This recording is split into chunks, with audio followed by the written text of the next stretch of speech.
السلام علیکم ورحمۃ اللہ وبرکاتہ۔ قرآن و حدیث میں جنوں کا تذکرہ کثرت سے آیا ہے۔ انسانوں سے پہلے ہی ان کی پیدائش ہو چکی تھی۔ اللہ تعالی نے ان کو آگ سے پیدا فرمایا۔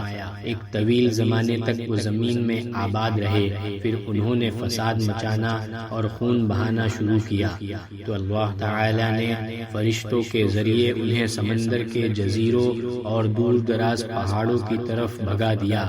ابلیس بھی جنات میں سے تھا، لیکن کثرت عبادت کی وجہ سے فرشتوں کا سردار بنا دیا گیا تھا۔ لیکن جب اللہ تعالی نے حضرت آدم علیہ السلام کے سامنے سجدہ کرنے کا حکم دیا تو اس نے تکبر کیا اور سجدہ کرنے سے انکار کر دیا۔ چنانچہ اللہ تعالی نے دھتکار کر اس کو دنیا میں بھیج دیا اور اس سے تمام نعمتیں چھین لی۔ اس طرح تکبر نے اسے ہمیشہ ذلیل و رسوا کر دیا۔